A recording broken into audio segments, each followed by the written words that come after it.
There are collaborations, and then there is Project X, a never-seen-before coming together of musical geniuses who lend their expertise and talent to create a trend that is a benchmark in itself.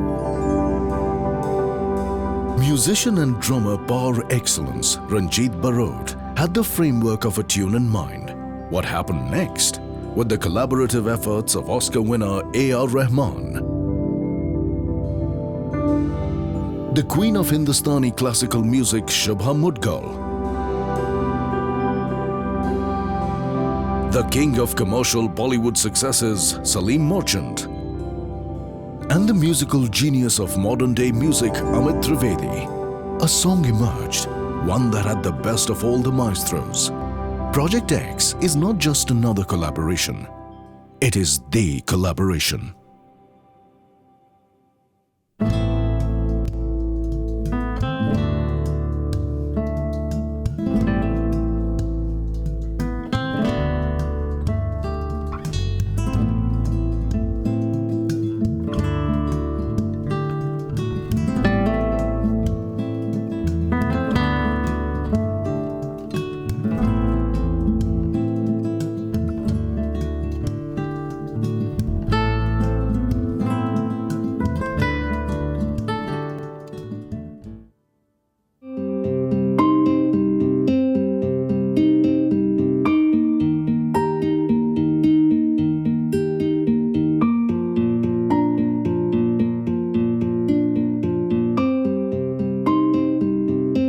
If you're talking about music, contemporary music in India, every conversation is incomplete without mentioning A.R Rahman. I remember when we did, we used to do advertising in late 80s, early 90s, and already he was making quite a name for himself. But the minute he did Roja, I mean, that was his winning moment.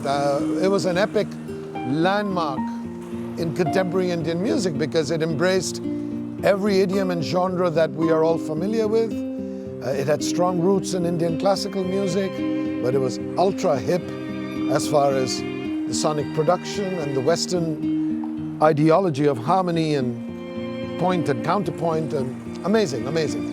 And a big inspiration for me. He's my dear, dear friend, and I'm very, very looking forward to grabbing half an hour, 45 minutes alone with him and just having a conversation. So let's do that.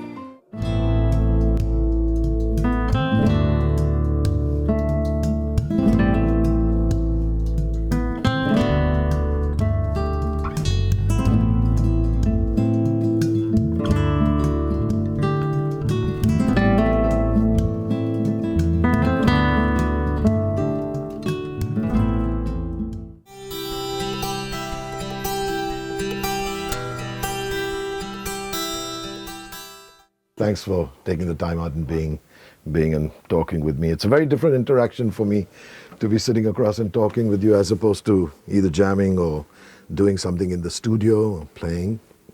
So I'm going to get right to it. Started out, playing sessions and doing things within the South Indian film industry. How much of that could you draw from when you eventually got the chance to sink your teeth into Roja? All that experience, all the work that you had done, how much of that was invaluable for you to fulfill your role as the music director of that film? I think it helped not to do that. To know what not to do. Yes. And I was consciously trying to get away and do something else. And so it took probably quite 4 to 5 years not to listen to any music. And right. After about 10, 12 years when I did Lagan and all the stuff. So it helped me a great deal because of folk music and of course, and the ethnicity and earthiness. And yeah. So in the beginning it was stay away from that. Right. And then it's also to embrace right. and right. get both right. hybrid right. mix.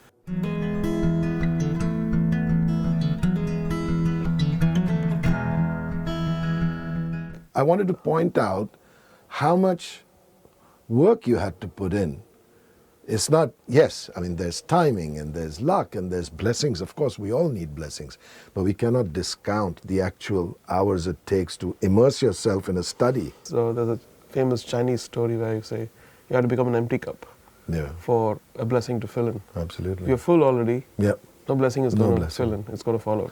Yeah. So it's spiritually the same thing, musically the same thing. To learn, you have to empty yourself. And that's one thing I'm still following. Yes. Of course, of course.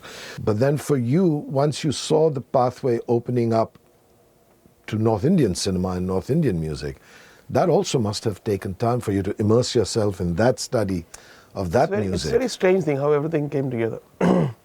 Because I was in Carnatic music, because I was South Indian folk music, I was always inclined towards Hindustani music.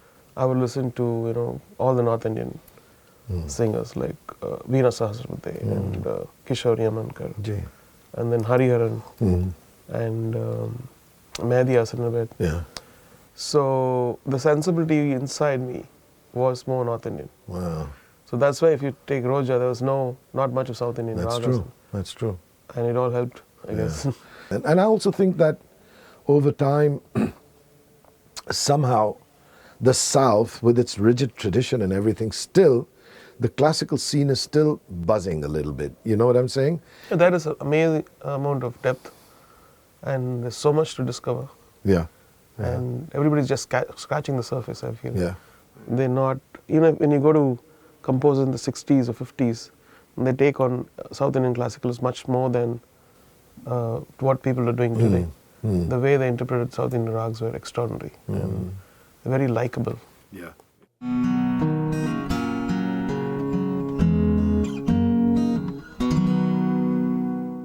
And I remember once when we were speaking,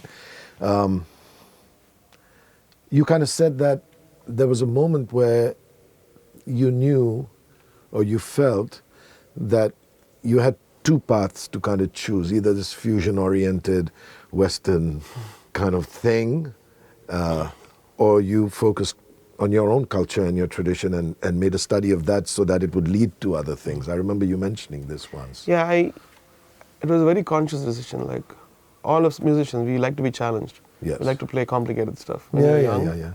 We like to play jazz, we like to play this, but when you go to a common man, he wants something very simple. Yeah. And there's so many common men. Of course. Or, people. And all they want is something satisfying to change their lives. Yeah. And I said, whatever you learn doesn't make sense if you're just playing for 150 people or 1,000 people. Yeah. Where millions of people are waiting for. Yeah. So if you just make that small little bridge, Yes. you can reach much more people.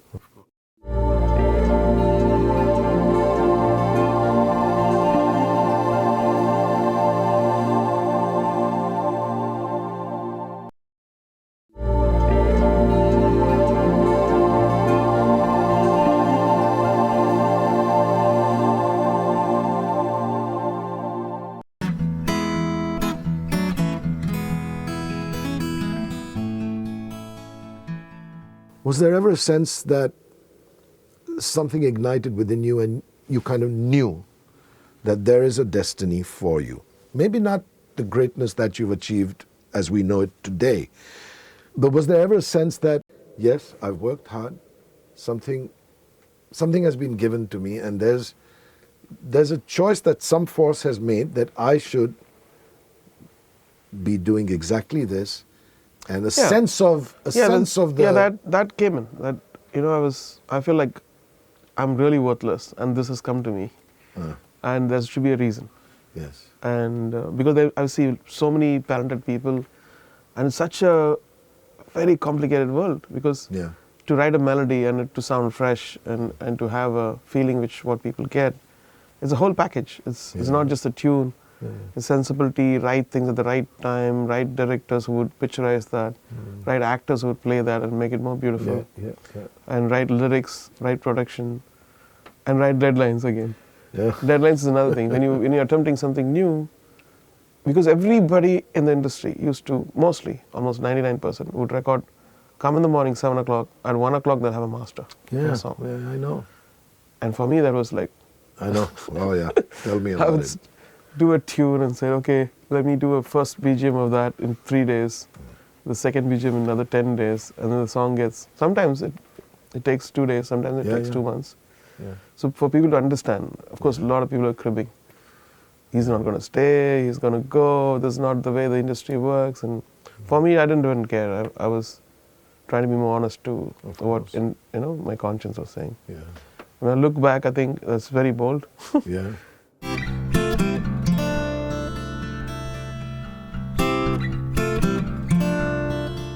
So I'm going to ask you a cliched question. I don't know if it's been asked before or not. Because you see the scene, you see both sides of the fence, here and the West.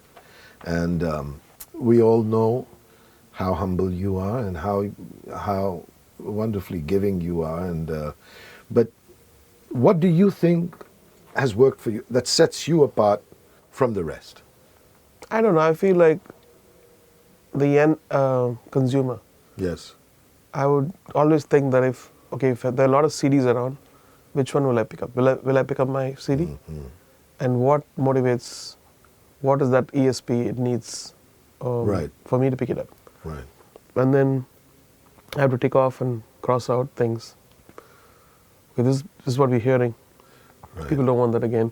Right. This is what they've heard of me. They don't want to hear it again. Right. What is that we can give? And most of the times it worked out even a little late, because sometimes when it comes, it's like, what is this stuff? They're not ready for it, or yeah. 3 months later, and you see it's playing. Most of the time, sometimes it never gets played. Yeah. But most of the times, I feel like every time there's a panic, I said, oh.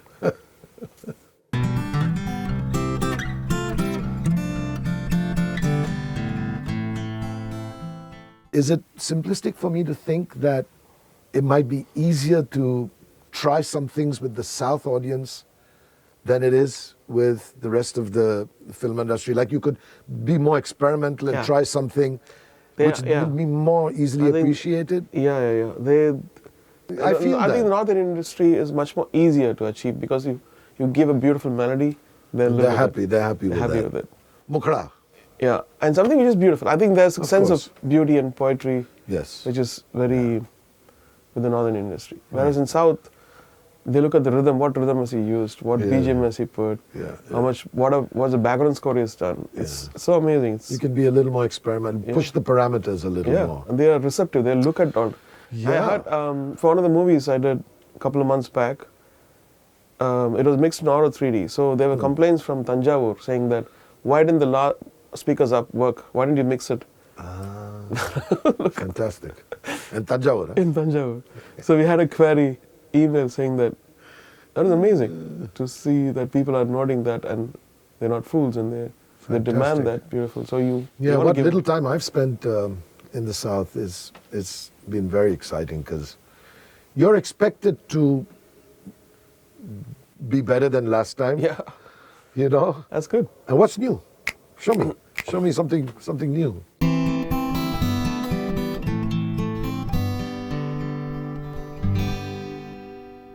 And I know your working relationship with Mani sir is something that's, we all know about. And as a friend, you would consider him a mentor. A mentor? Yeah, definitely. No? Because I think first, like I told you, I didn't even know that I could do it. Yeah. I was just doing tunes for jingles. Right. But I had worked with a couple of people who actually influenced me. One was Bapu, Telugu director. Okay. I worked with him for almost like some 100 episodes of language training. Right. So in every episode, I was the programmer. He would say, now take this melody and arrange it. So he was the one who actually pushed me to say, can you do in this rag? Can you do in this rag? So all the ragas, he was such a big fan of Indian music.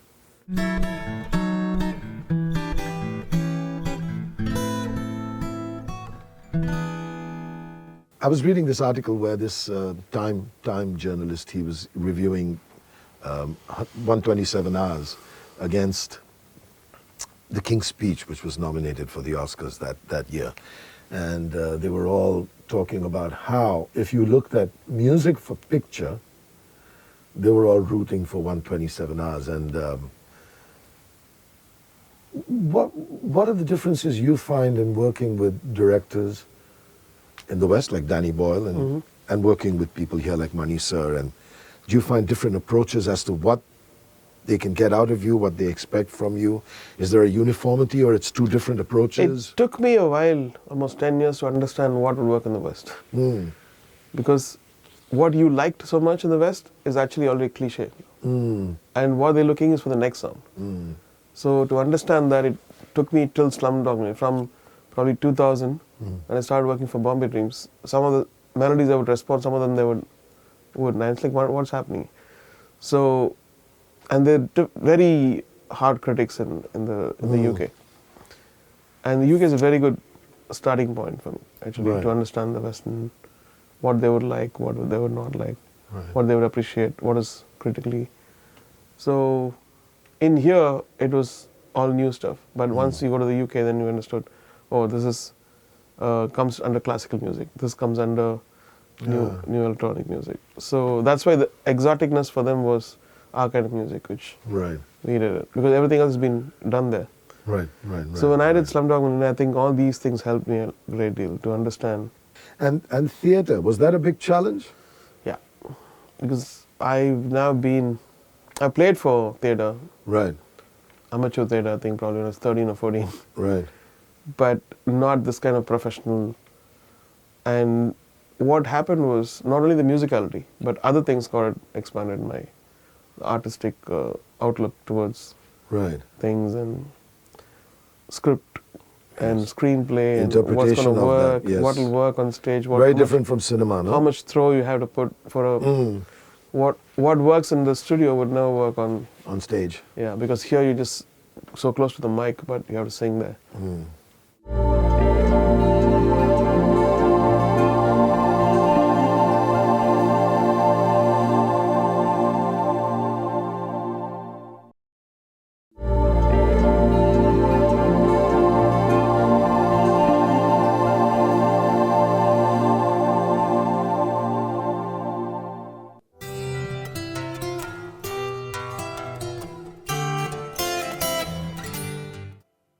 We'll also talk about, you've constantly discovered new talent. You're hungry for talent to lend their voices or be vehicles for you to express yourself. And is that a conscious decision, or it's subconscious? How does that actually work when you're looking for a singer to represent your song?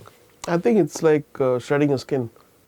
Because one song with a singer and a particular sound is consumed so much. Then when you do it again, it becomes a second hand.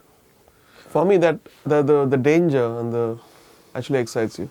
Like it might fail. Some people will just laugh at you. When you choose somebody new. Yeah, then how are you going to pull it off? So that actually excites you to give in more energy, more adrenaline, more passion to it, and make sure that you kick it off.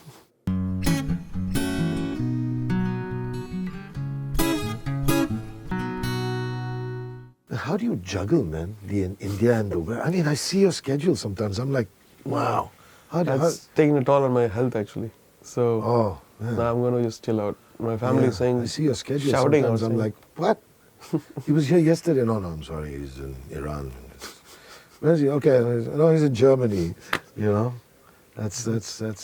I think sometimes you have to do it to make it make things. No, I can understand, but it's got to have serious energy levels to keep that going. Now I'm just producing. Getting old. More birthdays are coming. Yes. And your kids, musically inclined? Are they? How do you feel? I want them to. I don't know yet. I wanted to ask you, because I have a daughter, and she took to singing herself. She grew up in a musical house, but I never pushed her or. I would love it if she sang. I would love it if she was happy, basically. But what do you feel? Should we be? We have to guide them. But we can't really enforce. If they want to play. I think we should, because this is something I wanted to ask you as a parent. I met Herbie Hancock. And I met his daughter. In Berkeley, actually. And I asked this question. I asked her, "Are you a musician?" No, unfortunately. And then Herbie was saying, I didn't want to push them. I was inside was saying, you should have pushed. No, I wanted to ask you this because if my mother wouldn't have pushed me, that take up keyboard and learn, I wouldn't have become a musician. I would have become something else. Sometimes we're too gentle, you know, we end up being their friends, No, you know? yeah, but I think that's one aspect which is, and then let them make a choice later.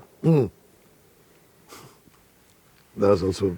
I tell my story to everyone and said it's so extraordinary. Like in every house, they would say leave music and become a doctor or a lawyer. In my house, they're like leave studies and become a musician. Yeah. So that was the extraordinary thing about my mom. So. My mother, you know, she came from a small place in Varanasi, and of course, you know, my son will be a doctor or an engineer. She did that too? Initially. And then, of course, I dropped everything to become a musician. And she fought with me for 2 days. Oh, that's good. Just 2 days. And then she came to me and she said, if this is what you really... I said, yeah, this is what I want to do. She said, okay, take some money because your drum set sucks. You have a very bad drum set. Take some money, buy a good instrument, and then you go and earn. Come on, go start earning, because no point you sitting around at home, you know. So 2 days she fought with me.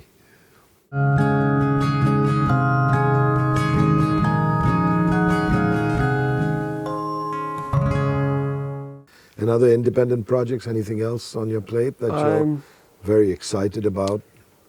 Yeah, I think the same kind of excitement is for my movie, which I'm scripting. Yes, and you're producing that with... Correct, Eros. with Eros. So that's the one I'm looking forward to, because it's many other roles, not just a musician, music composer role. Yeah. But it's based on music, so... You need a thug in the film, you know, you can always... you can always call me. You could play the father. Hey, Just kidding. you know. Yeah, that must be taking up a fair amount of your time as well. Yeah, thank you, A.R. Thank you. I can't thank you enough. God bless you. I have to tell about my admiration as you coming as a drummer and how you put your energy in learning arrangement, composition, and reached a level of... A lot of it came out of excellence. survival, you know. I was unemployed as a drummer and I thought, okay, do I leave the country? What do I do? Louis Banks said, no, you can't leave the country. I give you a job in the studio. And that exposed me to synthesizers and drum machines and speakers, which I had never done. And I just went and bought a lot of stuff and had to lock myself up. But as I said, you've always been an inspiration and you continue to be one. God bless you. God bless you. Yeah, it was great to catch up with A.R, as always. He's very special, and I've left the files with him, the ProjectX track, and he'll work his magic. And I think the track is going to be something special. I can't wait to share it with everyone who watches this series. God bless.